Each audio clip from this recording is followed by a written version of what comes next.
dejes que un mal operador arruine tus mejores momentos. Contrata el internet de fibra óptica de Cablevisión Perú y vive tus sueños.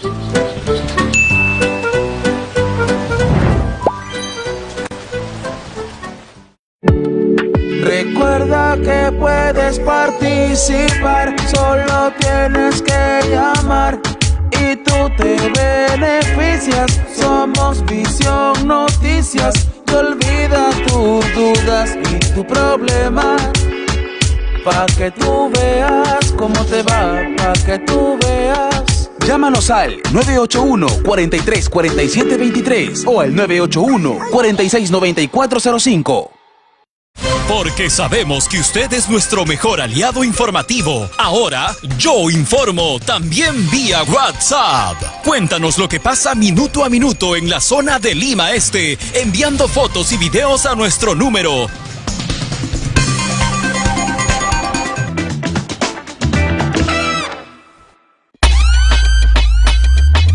Habla con nosotros y dinos lo que sientes. Mándanos un audio para estar siempre pendientes. Envía tu denuncia, problemas o injusticias. Yo Informo 24/7 en Visión Noticias. 998-396-338. 998-396-338. Yo Informo 24/7 en Visión Noticias.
Muy buenas noches, mi nombre es Ramón Espejo y estoy muy contento de estar con ustedes en Edición Central, Elecciones 2021. Nos encontramos en el segundo día del confinamiento dictado por el señor Francisco Sagasti, quien encabeza la lucha contra el coronavirus en el Perú, y a 69 días de que esta situación cambie, es decir, que elijamos a quién le tomará la posta al señor Sagasti en esta lucha. Elijamos, por supuesto, al próximo presidente de la República. Sin embargo, aunque la campaña todavía no prende, ya se comienzan a ver las primeras fotos del momento en cuanto a la elección popular. CPI, la empresa encuestadora, realizó una encuesta o publicó un estudio el fin de semana que ya nos da cuenta de las primeras fotos del momento. Precisamente nos encontramos con el señor Omar Castro, quien es gerente general de CPI, para analizar estos primeros resultados. Señor Omar Castro, muy buenas noches, bienvenido. Bienvenido, señor Omar Castro. Hola Ramón, ¿cómo estás? Buenas noches. Bueno, vamos a empezar primero con la ficha técnica. Creo que es un requerimiento de ley para poder analizar de lleno justamente la encuesta que ha realizado CPI. En el ámbito nacional urbano se realizó esta encuesta con 36 ciudades, 23 centros poblados, 18 departamentos, 38 provincias, incluida Lima y Callao, 115 distritos, Lima metropolitana y 75 en el interior del país. El tamaño de la muestra es de 1.200, con un margen de error de más o menos 2.8% y un nivel de confianza de 95.5%. Hemos cumplido con la ficha técnica y ahora sí vamos de lleno a analizar estos datos. Señor Omar Castro, si me ayuda. El señor George Forsyth encabeza las preferencias con un 10.1%. Hasta ahí me parece que no hay mayores sorpresas de lo que ya más o menos se sabía. Sin embargo, la sorpresa vendría en el segundo puesto, donde prácticamente CPI le da un empate técnico a la señora Keiko Fujimori y al señor Johnny Lezcano. La señora Keiko aparecería con un 5.6% y el señor Lezcano con un 5.0%. Sorprenden estas cifras. Ya más o menos se veía que la candidatura del señor Lezcano iba avanzando de manera silenciosa. ¿Cómo le evalúa usted? Bueno, antes que nada, gracias por esta entrevista, Ramón. Un gusto verte después de tiempo. Importante decir de que nuestra encuesta, ayer salieron justo 2 encuestas, nuestra encuesta ha sido presencial, es importante decirlo eso, netamente presencial, y bueno, yendo al análisis de la misma, nosotros confirmamos que el candidato de Victoria Nacional, George Forsyth, sigue encabezando las preferencias en este momento del electorado, al menos de la gente que tiene decidido su voto, ¿no? Claro. Si bien es cierto, creo que nosotros somos la encuesta que menos intención de voto le da al candidato, sigue manteniéndose George Forsyth como el preferido en este momento en la foto que nosotros hemos publicado el día de ayer. Y lo que sí vemos es que entre el segundo y el sexto lugar, dentro del margen de error donde se ubican Keiko Fujimori, Johnny Lezcano, Verónica Mendoza, Daniel Urresti y Julio Guzmán, hay un empate técnico, ¿no? Nuestro margen de error es aproximadamente 2.5, 2.8 y este margen de error nos lleva a decir de que nada está dicho en realidad en torno a la ubicación de cada uno de los candidatos, Omar, que vienen después del primer lugar. Corrígeme si me equivoco, pero lo que más se evalúa en este tipo de encuestas es las tendencias, ¿verdad? En este sentido, sí, me parece que la tendencia de la candidatura del señor Lezcano viene en crecimiento, a diferencia de la señora Keiko, que más bien viene estancada.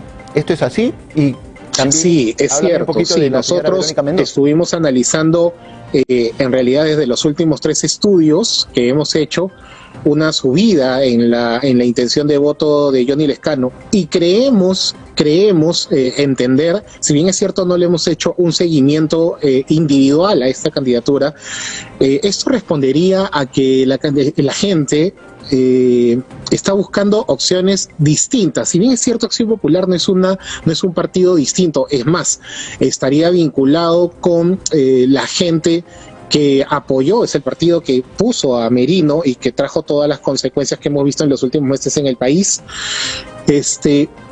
Nosotros identificamos casi un 50% entre el voto blanco y viciado y el que aún no ha decidido su voto como un fuerte número de gente que no ha decidido su voto o piensa votar en blanco simplemente por una insatisfacción, desconfianza en todos los candidatos. ¿Por qué la figura de Lezcano nace aquí? Es el que representa al ala de alguna manera de izquierda del Partido Acción Popular, y que en todas las manifestaciones, todas las declaraciones que ha hecho el señor Lezcano, de alguna manera ha roto con los candidatos tradicionales de Acción Popular. Claro. Es más, que se enfrentó en las internas a las posiciones más conservadoras del Partido Acción Popular. Es decir, y es una persona que durante los últimos años como congresista, creo que la gente lo ha identificado como un congresista que se ha enfrentado a las empresas de servicios públicos, a los bancos. Entonces, eso tiene una correspondencia y definitivamente es lo que está haciendo crecer a su candidatura. Ok, entonces le ha funcionado al señor Lezcano deslindar, digamos, directamente del señor Merino y reprobar toda su actividad dentro del Congreso y toda la actividad de su propia bancada en este último tramo. Es correcto, es correcto. Yo creo que esa posición personal del señor Lezcano le está ayudando a subir, y eso sumado a la imagen que puede tener cierto electorado que no ha definido su voto sobre él. Y ahí justamente quería ir, 30.5% que no decide es quien va a definir la elección finalmente. No solo eso, Ramón, no solo eso, sino de que a ese 30.5% hay que sumarle el blanco y viciado, que es un importante 19.3%. Esto para nosotros suma aproximadamente casi el 50% del electorado. Claro. Las otras encuestadoras están hablando de un 30-24% de la suma de estos dos elementos. Para nosotros es un claro 50% de gente que no tiene confianza en ninguno de los candidatos que se está presentando. Okay. Y esto es de todas maneras preocupante, porque habría que ver, acercándose a marzo, abril, qué candidato elegiríamos y cuánta legitimidad tendría. Ahora, sobre un segundo cuadro que vemos, intención de voto por partidos políticos para el Congreso de la República. Entonces, ahí vemos que la cosa cambia. 5.5% es el que tiene el máximo, que es Somos Perú. 4.6% Acción Popular, y de ahí hacia abajo FREPAP con 4.1, 3.7 Fuerza Popular, Partido Morado 3.6, y de ahí ya todos hacia abajo. Digamos que el tema con la elección del Congreso de la República una está total correspondencia con los últimos sondeos que se han hecho, donde siempre la institución, de alguna manera con menor credibilidad, con menor respaldo, ha sido el Congreso de la República, ¿no? Claro. Y que de alguna manera la gente siempre los ha culpado de alguna manera de la desestabilidad que ha existido en el país en los últimos meses. El 5.5% de Somos Perú, que si bien es bajo, corresponde solamente y únicamente a la candidatura del señor Martín Vizcarra. Esta votación, este primer lugar en intención de voto congresal no tiene ninguna correspondencia con la candidatura de Daniel Salaverry a la presidencia de la República. Esta es una votación que obviamente responde a las personas que todavía piensan que Martín Vizcarra hizo las cosas bien y están dispuestas a brindarle la confianza y su voto. Ahora, tiene que ver también con este tercer cuadro que se llama el voto cruzado entre la votación presidencial y la congresal entre los principales partidos políticos. Por ejemplo, el caso, y hay un dato muy importante, si me pueden ayudar con el cuadrito. Por ejemplo, Victoria Nacional del señor Forsyth tiene solo un 18.3% de gente que va a votar por la presidencial y también por el Congreso, pero 4.2% que se irían a votar, harían el voto cruzado a otro partido. Así es. Pero Fuerza Popular es el que más tiene en cuanto a que van a votar tanto por la presidencial como por el Congreso, es decir, el voto más duro, ¿verdad? Sí, y haces una lectura buena de este cuadro, Ramón, porque este 50 que votaría obviamente por el mismo partido, tanto para el Congreso como para presidente, por Keiko en este caso, tiene mucha relación con un cuadro anterior donde nosotros de alguna manera establecemos en realidad la fuerza, la convicción que tiene cada uno de los la seguridad, el grado de seguridad que tiene la población, el elector, con su voto, ¿no? Que lo tenemos en un cuadro donde tenemos que el voto más duro en la presidencial de Keiko Fujimori es un 70.7% de la gente que piensa votar por ella. El resto no pasa del 50%. Entonces ahí vemos que el voto fujimorista es un voto muy duro, claro, muy duro, no es un voto totalmente decidido. Muy ¿no? macizo ese voto de Keiko Fujimori, que además se ha virado nuevamente al ala albertista. Entonces creo yo que eso podría haber influido en consolidar justamente estos números. Muy importante se ha consolidado, Ramón, en el sentido de que va en un solo bloque. Ahora va en un solo bloque, tanto presidencial como congresal.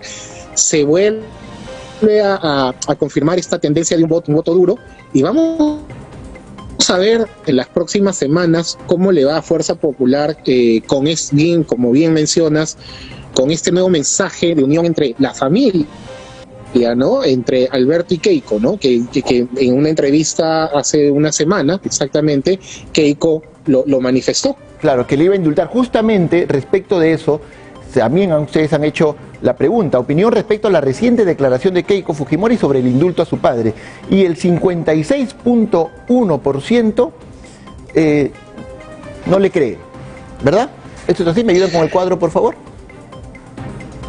Sí, claro que sí. No solo el 56.1 que no le cree, sino que un 13.2 piensa que las declaraciones son motivadas por presión familiar, y una que dice que el 10.2 que piensa que Keiko se dio cuenta que no puede afrontar otra elección alejada de su padre, que sigue siendo parte del cálculo político que puede hacer, ¿no? Claro. Ahora, piensa que dio estas declaraciones presionada por su entorno familiar, sí es menor. Creo que lo más saltante es que el cálculo político de Keiko es el que la gente más ve, porque ya ha tenido varios cambios durante las diferentes campañas. Entonces como que ya ha quedado ese estigma de que todo lo que hace Keiko es producto del cálculo político y no de una reacción natural, digamos. La candidatura de Keiko es muy especial. Recordemos, Ramón, que se quedó, Keiko ha pasado las dos últimas segundas vueltas y ha perdido con dos candidatos totalmente distintos, ¿no? Distintos ideológicamente hablando. Claro. Ahora Keiko se enfrenta a una tercera elección y obviamente tiene que hacer cambios no solo en su equipo, sino en los mensajes que va a llevar de ahora en adelante si es que quiere tener un final distinto. Ok, Omar. Además, encima de eso, recordemos que si existe un candidato que tiene un muy grande un muy grande contra, es la candidatura de Keiko Fujimori. Se nos está acabando el tiempo y la verdad nos ha quedado bastante información por comentar. Sin embargo, quería terminar con este cuadro que me parece muy importante. El mayor impacto de la pandemia COVID-19 en la población. La mayoría ha acusado la pérdida de trabajo, la falta de trabajo en un 36.6% y la falta de dinero, los recursos económicos, por encima del contagio de algunos miembros de su familia o en su hogar. Es decir, esto pasa a un tercer punto. Es muy importante para el análisis del propio gobierno ver esta reacción de la gente en cuanto al COVID-19. Ahora, no solo esto, Ramón, sino de que esta encuesta la hemos elaborado, la hemos difundido el día de ayer, pero ha sido elaborada justo antes del mensaje en el cual se declaró nuevamente la cuarentena en la ciudad de Lima, considerada como una ciudad de alto riesgo, ¿no? Me imagino que estos números también van a variar porque este ajustón producto de la cuarentena va a traer más pérdida de trabajo, va a hacer que el recurso económico otra vez falte en muchos hogares en muchas regiones del país. Entonces esto puede variar considerablemente. Y vemos con preocupación también de que el contagio, como bien dijiste tú, no es el problema fundamental en la cabeza de las personas hoy día. Muy bien. Gracias, Omar, por tu presencia. Realmente nos ha quedado corto el tiempo porque había mucha más información, pero te comprometo a que nos sigas acompañando en los próximos días y además a seguir analizando todas estas estos datos muy importantes. Gusto en verte después de mucho tiempo. En realidad te guardo una gran estima. Gracias por haber estado en el programa. Es mutuo, Ramón. Muchas gracias por la invitación. Buenas noches a todos los amigos de Cablevisión y a la gente de tu programa. Y aquí estoy cuando gusten, encantado. Vamos a seguir haciendo encuestas 2 veces al mes. Así que comparto con ustedes la información de la manera con mucho cariño para que podamos conversar sobre estos números y podamos analizar. Muchas gracias. Fue Omar Castro, el gerente general de la encuestadora CPI. Se nos está volando el tiempo, así que vamos rapidito con nuestro siguiente invitado. El día de ayer, domingo, en el programa En la Mira, tuvimos al señor Roberto Quiabra, quien es general del ejército peruano en retiro. Y nos dijo cosas muy interesantes que quedaron en el tapete, porque además él también postula al Congreso de la República por el partido Alianza para el Progreso con el número 2. Se encuentra con nosotros el general Roberto Quiabra. Además tuvimos con él un pequeño error que ya le hemos pedido la disculpa del caso porque lo anunciamos mal, fue un error en el switcher. Sin embargo, ahora va a comentarnos más sobre sus propuestas. Lo que necesitamos escuchar en esta etapa son básicamente propuestas de cómo pretenden quienes salgan elegidos cambiar la historia del Perú. Recordemos que estamos en el año del bicentenario. Un momento histórico está en nuestras manos. El Perú requiere un cambio y ese cambio lo van a hacer las personas que elijamos el 11 de abril. Una de ellas postula a intentar participar de ese cambio. Es el señor Roberto Quiabra, como les dije, general en retiro. General, muy buenas noches. ¿Qué tal? ¿Cómo está? Buenas noches, ¿cómo me escucha? General, vamos de lleno, se nos está yendo el tiempo rapidísimo y queremos escucharlo. Su primer análisis, su primera evaluación de este segundo día de confinamiento dictado por el señor Francisco Sagasti. Fíjate, yo creo que a pesar de que nos hemos demorado en poner en ejecución algunas medidas, esperamos todos los peruanos que tengamos éxito. Hay que recordar de que estamos en una segunda ola donde se caracteriza por una mayor cantidad de contagios y una mayor letalidad. Y hemos visto que no solamente está golpeando a los adultos, sino a los jóvenes. Entonces tenemos que todos hacer de nuestra parte. Los ciudadanos comunes, cumplir con el protocolo sanitario, que ya lo debemos saber de memoria. Las autoridades, tener unos mensajes más claros, generar no solamente expectativas, sino confianza. Todos estamos esperando que llegue la vacuna el 9 de febrero, pero hay que tener en cuenta que esa vacuna va a servir solamente para los de primera línea.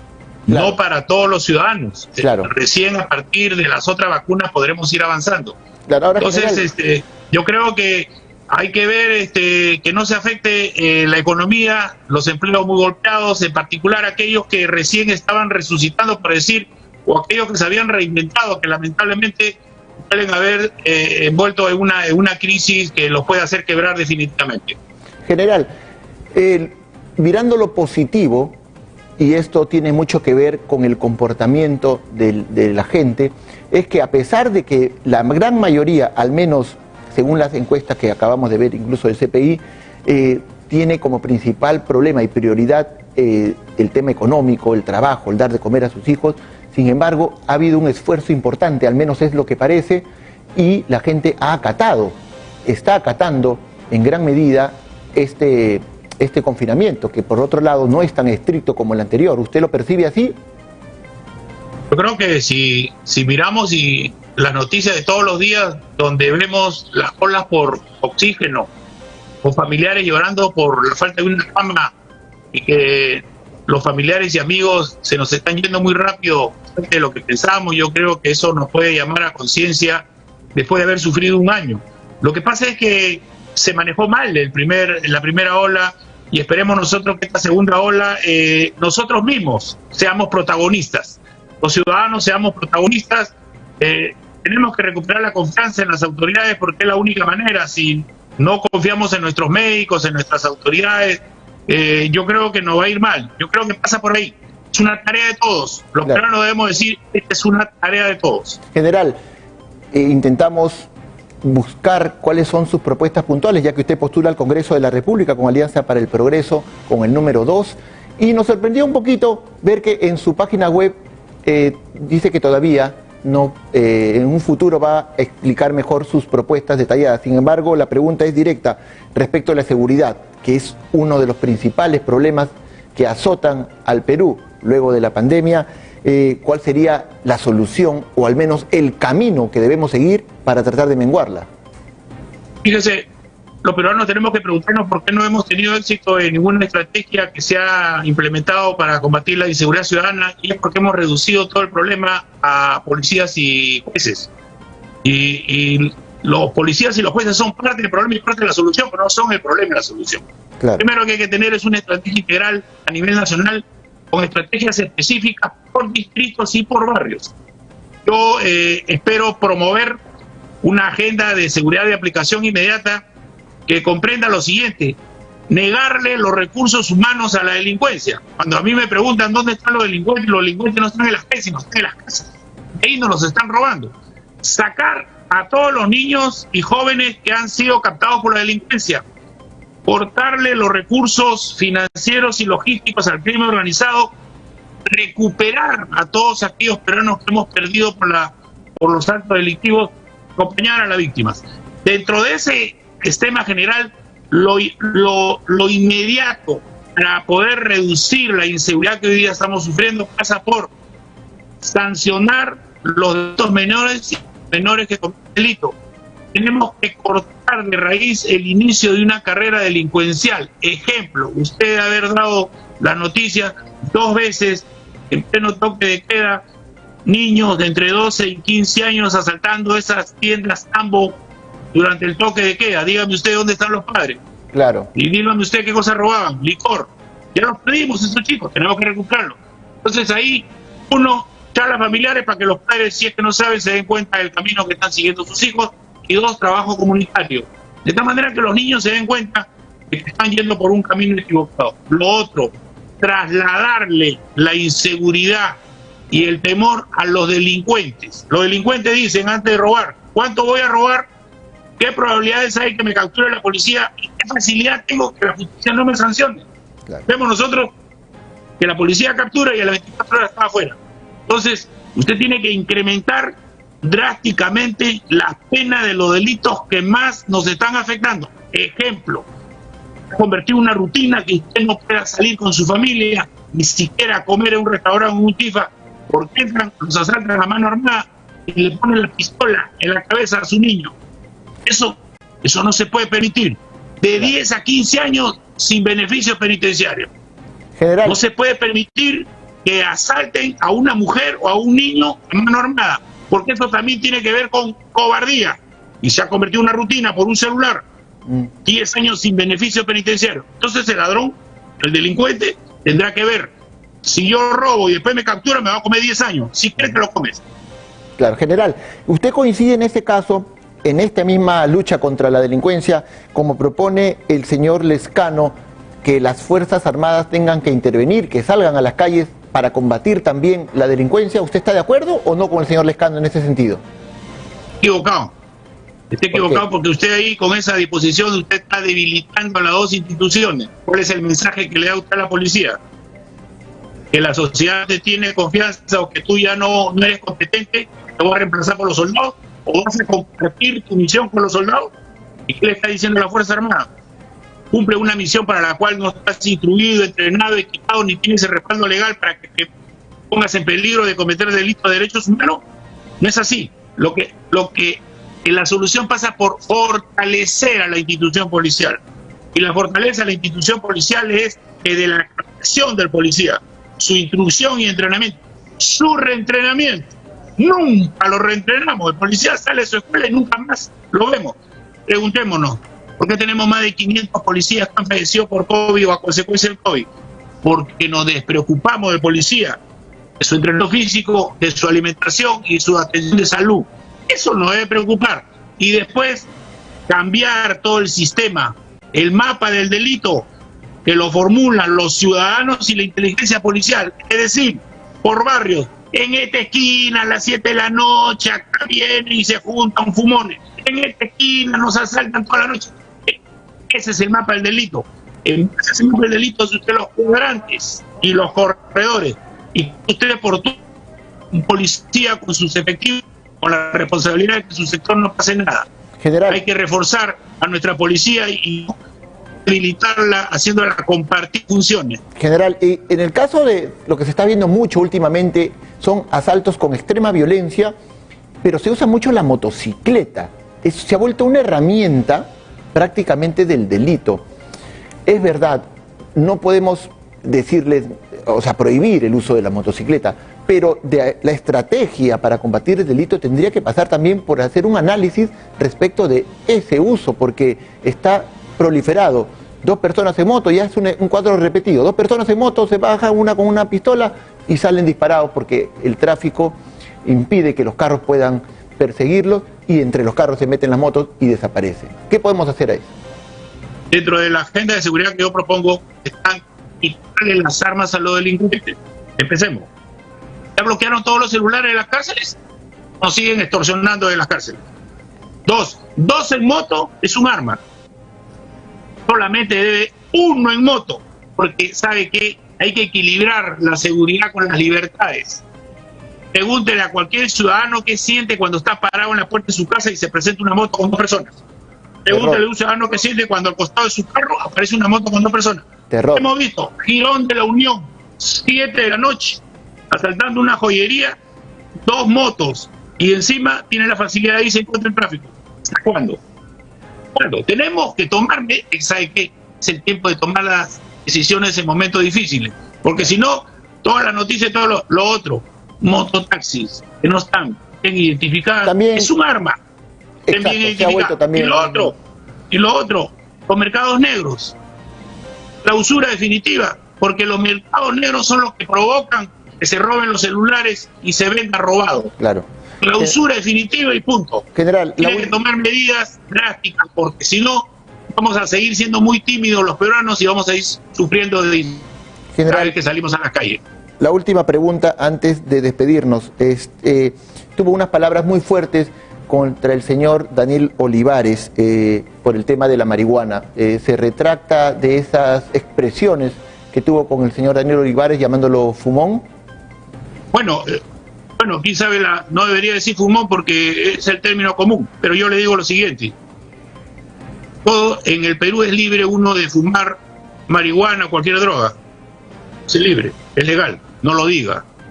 No lo diga porque es un mal ejemplo para los jóvenes. Y peor cuando usted es una autoridad.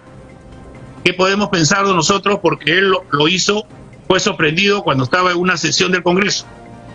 Si se señala de que eso no es grave, ¿significa que mañana un congresista está tomándose un vaso de cerveza en pleno Congreso? ¿Significa de que usted en su trabajo no le hacen control? ¿Significa que usted para tomar una decisión necesita estar bajo los efectos de una droga? ¿Qué ejemplo le damos a los niños? Los niños que están metidos en la delincuencia y los jóvenes también, todos actúan bajo los efectos de la droga, por eso no saben lo que es bueno y lo que es malo, y lo pueden meter un balazo usted por un celular bajo los efectos de la droga. No le demos el mal ejemplo. Entonces, consuma su droga tranquilamente, libremente, con su familia, con sus amigos, pero no lo diga en particular y en especial cuando tiene un cargo. Y no lo fume cuando usted está en plena sesión. La otra vez hemos visto, no sé si usted ha visto, una sesión de un juez donde el abogado estaba en plena relaciones sexuales con una señorita. Entonces, también es normal. Claro. Entonces, solamente yo creo que para cerrar el tema, retirando la palabra fumón, que no fume su troncho, que no diga que es un fumador, le hace daño a su imagen personal, es un mal ejemplo para los niños.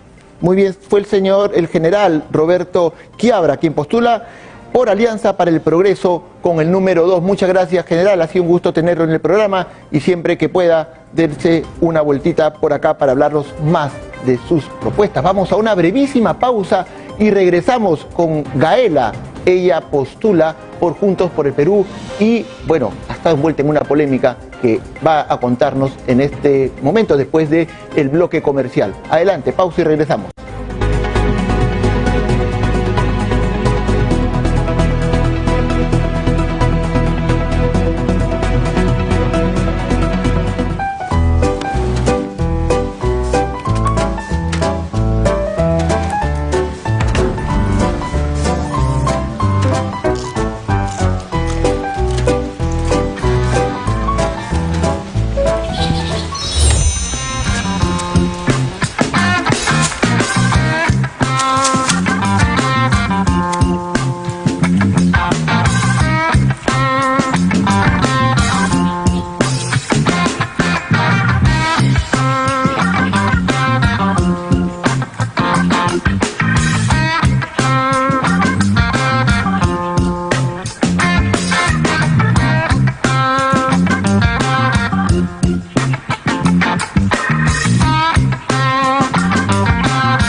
dejes que un mal operador arruine tus mejores momentos. Contrata el internet de fibra óptica de Cablevisión Perú y vive tus sueños.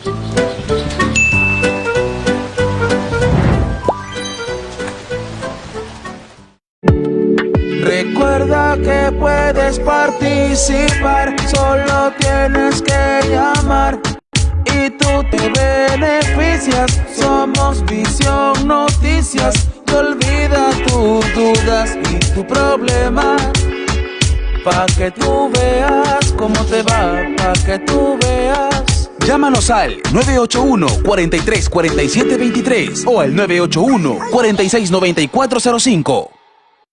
Porque sabemos que usted es nuestro mejor aliado informativo. Ahora, Yo Informo también vía WhatsApp. Cuéntanos lo que pasa minuto a minuto en la zona de Lima Este, enviando fotos y videos a nuestro número.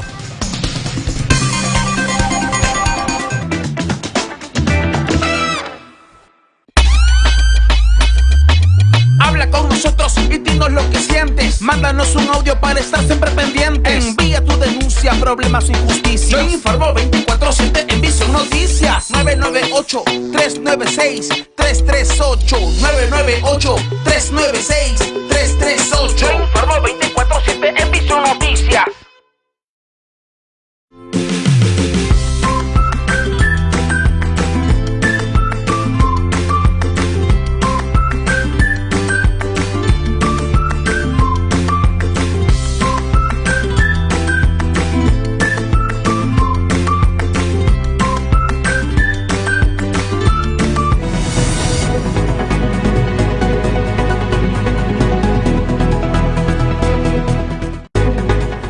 Y 38 del programa y nos encontramos ahora con nuestra próxima invitada. Ella es Gaela Cari, a quien le damos la más cordial bienvenida. Ella postula con el número 13 del partido Juntos por el Perú. Gaela, ¿cómo estás? Muy buenas noches. Imainaya, Ñañaycunas, Traycunas, ¿cómo están? Qué gusto estar con ustedes. Muchísimas gracias por la oportunidad y por el espacio. Es un honor tenerte esta noche, Gaela. Quiero empezar antes de la entrevista diciendo algo muy importante. No debería ser necesario, pero en este programa, y vamos a poner, digamos, el cartelito que debería existir y que en realidad no debería ser necesario decirlo, pero está prohibido cualquier tipo de discriminación y violencia entre seres humanos. Además, no solamente porque la Constitución lo dice, no solamente por cumplir con las leyes, sino porque además como persona ya hasta da vergüenza ajena ver a otros ciudadanos discriminando por cuestiones de raza, sexo, opinión, etc. Eso no debería existir y ya deberíamos mirar hacia adelante, hacia un futuro mejor. Dicho esto, Gaela, vamos con un tema en el cual tú has estado, de cierto modo, has causado revuelo. Para poner en contexto, en un debate de ideas con el señor Frank Kerkle, quien también postula al Congreso por el Partido Renovación Popular, que lidera el señor Rafael López Aliaga.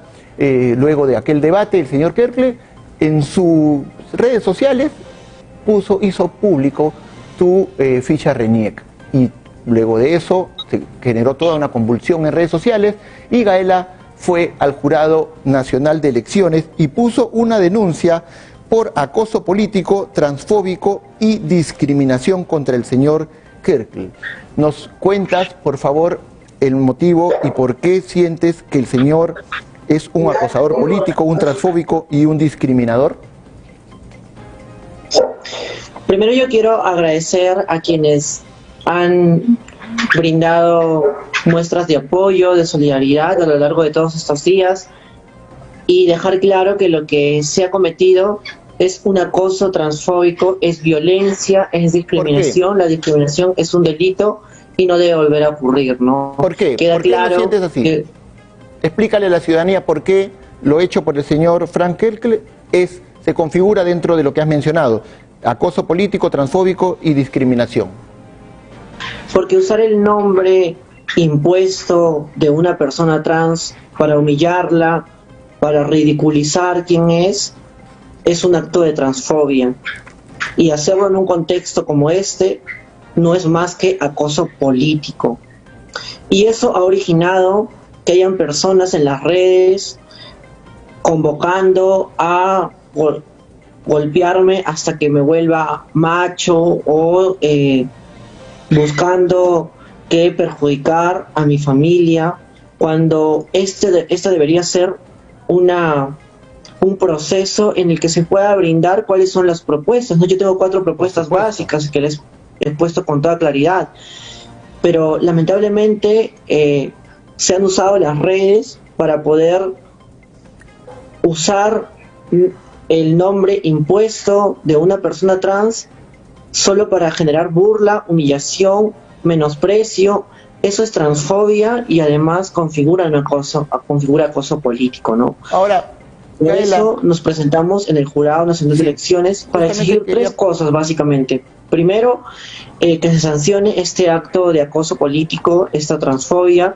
Segundo, que el Jurado Nacional de Elecciones implemente un protocolo electoral trans para que las personas trans puedan ser elegidas y puedan elegir sin tener que pasar o vivir discriminación, ¿no? Creo que es necesario caminar hacia una igualdad y es un protocolo electoral trans es posible, ya lo ha hecho México y lo han hecho otros países.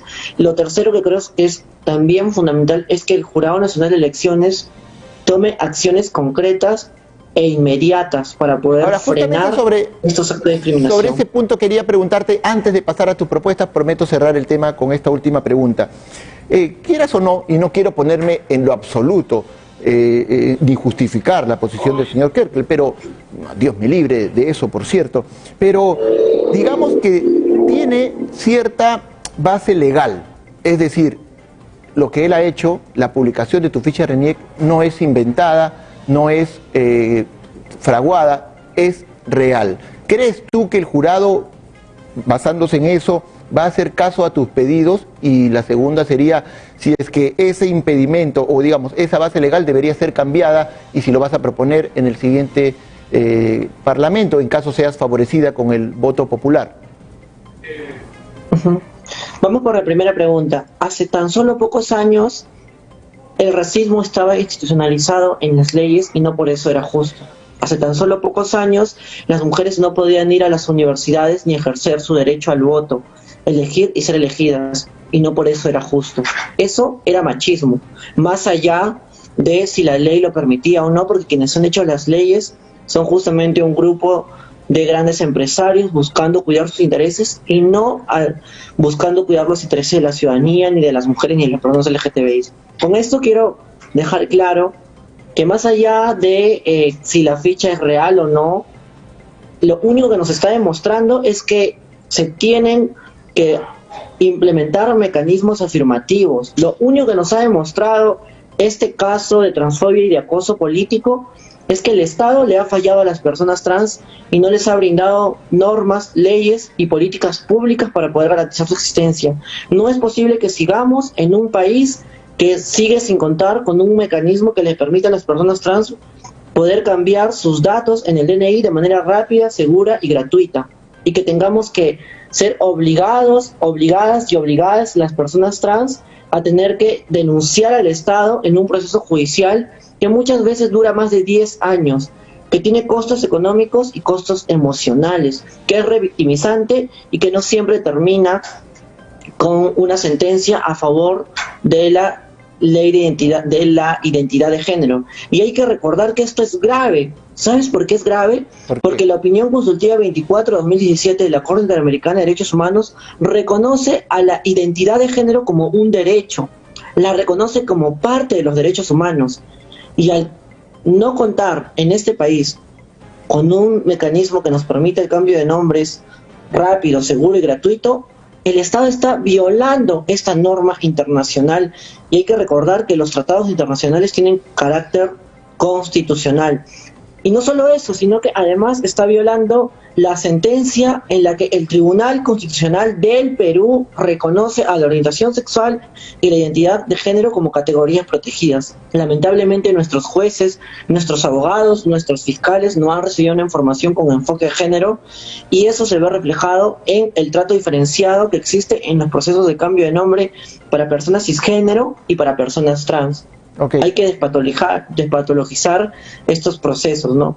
Por otro lado, yo creo que la segunda pregunta se resuelve con voluntad política. Creo que es necesario la existencia de estos mecanismos y es una de mis principales propuestas, ¿no? Yo propongo una reforma de género, una segunda reforma agraria. Y justamente quería preguntarte de eso. Tus propuestas dicen reforma de género, ley integral trans, derecho a la identidad, cupo laboral trans, acceso a la educación y, bueno, ¿nos detallas un poquito esto? ¿Cómo es cupo laboral trans? ¿Cómo sería? No lo entiendo bien, ¿me puedes explicar, por favor? Claro que sí, con todo el gusto. Primero hay que aclarar que yo tengo 4 propuestas fundamentales que creo que son impostergables para poder caminar hacia una igualdad real, plena y efectiva, no esta supuesta igualdad o esta supuesta democracia que sigue manteniendo un sistema que contamina y que asesina, que mata mujeres y que puede vivir en la impunidad quienes asesinan, violan, queman, matan a las mujeres, ¿no? Por eso creemos que es necesario, en medio de todo este contexto, impulsar 4 reformas fundamentales. La primera es una reforma de género para poder acabar con la educación machista y con la desigualdad que existe en nuestra sociedad, para poder caminar hacia una justicia de género. La segunda es una reforma de tributaria para poder imponer mecanismos que permitan graduar los impuestos y nos permitan poder garantizar una vida digna para todas las personas. Por eso parte de esta propuesta es gravar un impuesto para las grandes riquezas. Lo tercero es una reforma policial que acabe con la criminalización de la protesta. Yo creo que hay policías buenos y policías malos, pero como institución la policía hace varias décadas ha asesinado a personas que lo único que han hecho es luchar por una vida digna. Lo ha hecho en el Baguazo, lo ha hecho en Espinar, lo ha hecho en el paro agrario en las últimas semanas, lo ha hecho también en las marchas 14N con Inti Bryan, y no puede seguir ocurriendo. Por eso planteamos dentro de esta reforma policial 4 cosas fundamentales. Lo primero es poderles subir los sueldos y garantizarles sueldos dignos a la policía.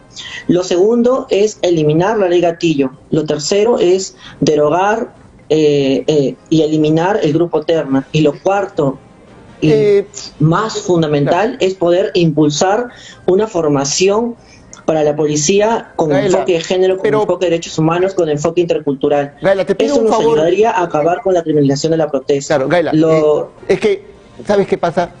Te lo voy a suplicar. Si decimos todas las propuestas, así las mencionamos en título, la gente no las va a entender. Vamos a desagregarlas al menos para poder explicarlas mejor. Lo que me interesa es ponerlas a prueba para que tú puedas darnos más luces al respecto. Entonces, es verdad, 4 propuestas tú planteas: reforma de género, reforma agraria, reforma policial y reforma tributaria. Vamos, en todo caso, por la última, la que has mencionado, la reforma policial. Eliminación del grupo Terna. ¿Por qué quieres eliminar al grupo Terna? ¿No crees que su labor sea importante? ¿Qué es lo que pasa? ¿Cuál es el problema con el grupo Terna? ¿Y qué propones, en todo caso, para sustituirlo? Porque las marchas nos han demostrado cómo el grupo Terna solamente ha servido para sembrar a gente inocente una serie de delitos que no ha cometido, ¿no? Hay una serie de videos que demuestra que lo que digo es completamente cierto. Pruebas sobran. Por eso lo que yo estoy planteando es una reforma policial. Ningún policía que realice bien su trabajo, que ame el país y que lleve con honor el uniforme, se va a oponer a poder mejorar esta institución. Nadie se va a oponer a poder... Perdón, si me vas a cortar no puedo continuar con la idea. Continúa, por favor. Sí. Entonces hay que dejar claro que lo que queremos es acabar con la criminalización de la protesta. Lo que queremos es que la policía sirva para poder proteger a la ciudadanía.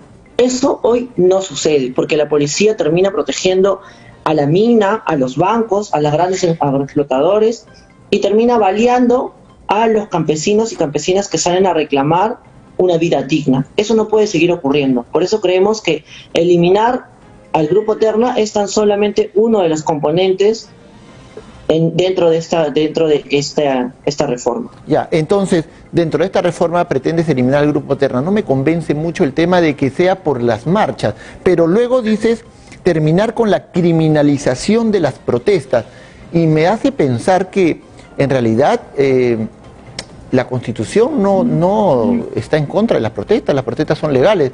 Lo que está en contra de las leyes es del vandalismo que se generan muchas veces productos de las protestas.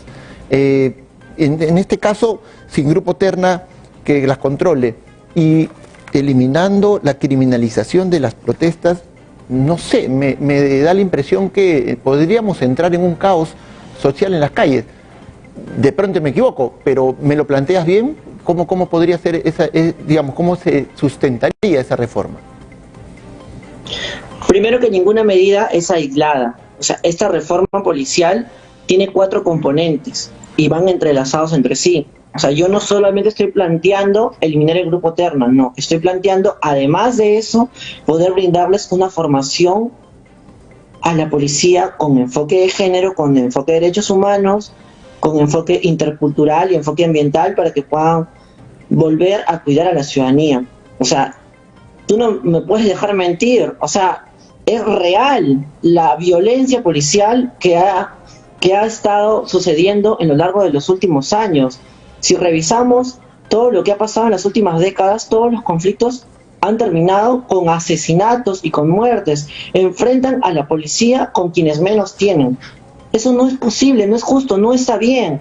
Por eso nosotros yo no estoy planteando poder degollar a los policías. Lo que estoy planteando es reformar esa institución que hoy solamente sirve para poder cuidar a quienes más dinero tienen o a políticos corruptos. Ok, vayamos y es ahora necesario poder recuperar esa institución. Ahora a la reforma de género.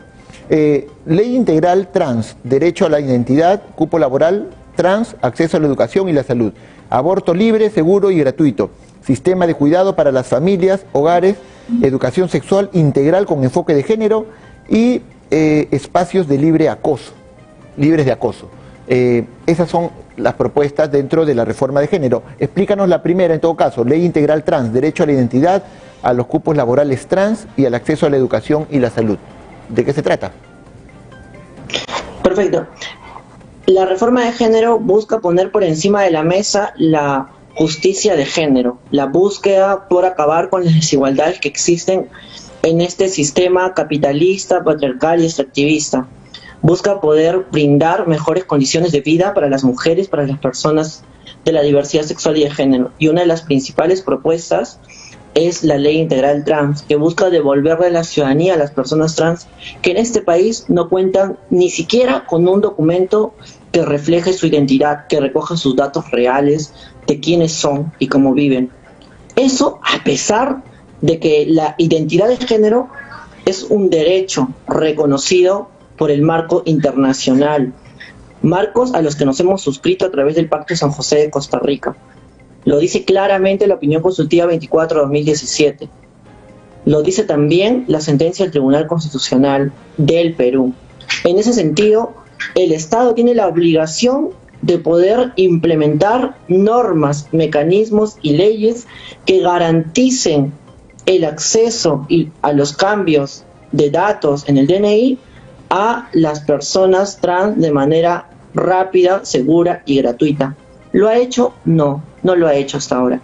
Por eso esta ley integral trans plantea poder implementar un mecanismo rápido, seguro y gratuito para que las personas trans puedan acceder a los cambios de datos en su DNI, pero además de esto, esta norma quiere poder acabar con las otras desigualdades a las que se enfrentan las personas trans en materia laboral, en materia de educación y en materia de salud. En materia laboral, planteamos un cupo laboral trans para que las únicas opciones entre las que tengan que decidir las personas trans no sean la prostitución, no sean el arte, no sean la belleza, sino en realidad hayan otras opciones y otras oportunidades para que las personas trans también sean parte de las planillas y cuenten con empleos dignos. Muy bien. Otra de los mecanismos que estamos planteando como parte de la ley integral trans es acabar con el bullying transfóbico en las escuelas que termina expectorando a las personas trans de las aulas.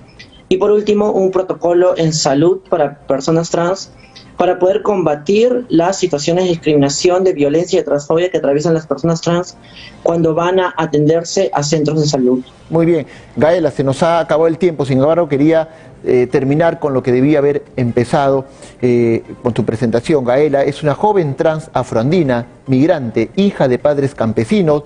Ella se autodenomina una mujer fuerte, aguerrida, luchadora y además es egresada de Derecho. Postula por Juntos por el Perú con el número 13 y te doy unos segundos, porque estamos volando en tiempo, para que te despidas del público. Bueno, primero muchísimas gracias por el espacio. Yo quería dejar claro que soy, así como tú dices, soy hija de padres campesinos, por eso una de mis principales propuestas es la segunda reforma agraria, que busca brindarles una vida digna a los campesinos y campesinas, a esos pequeños agricultores que han sido olvidados durante todos estos años, a través de una pensión de jubilación agraria, un seguro de salud agrario, capacitaciones permanentes, créditos a bajos intereses y un programa del gobierno que les permita contar con compras directas para garantizarles precios justos a esos agricultores y agricultoras que se encargan de poder abastecer nuestros mercados, de poder garantizar la alimentación del país. Soy Gaela y postulo al Congreso con el número 13 en la lista Juntos por el Perú, junto a Verónica Mendoza, y propongo una reforma de género para acabar con la educación machista, para poder brindar una educación en amor. Postulo para poder empujar una reforma policial que acabe con la criminalización de la protesta. Postulo para poder empujar una segunda reforma agraria para brindarles una mejor calidad de vida a esos agricultores y agricultoras, a esa pequeña agricultura familiar que ha sido olvidada durante todos esos años. Postulo para poder empujar una reforma tributaria. Muchas gracias, Gaela. Para que garantice la vida de todos. Postulo por la igualdad. Muchísimas gracias por el espacio. Un abrazo. Hayaya. Muchas gracias, fue Gaela Cari, y a nosotros se nos ha agotado el tiempo. En realidad, solamente despedirme diciéndole que basta ya de asesinatos, de crímenes de odio, basta ya de discriminación. Vamos a construir una sociedad mejor y sobre todo vamos a elegir y vamos a debatir en base a propuestas de cambio que nos hagan ser un mejor país. Conmigo fue todo por hoy. Vamos a una brevísima pausa. Con esto se acaba el programa. Nos vemos la noche de mañana con Edición Central Elecciones 2021. Chao.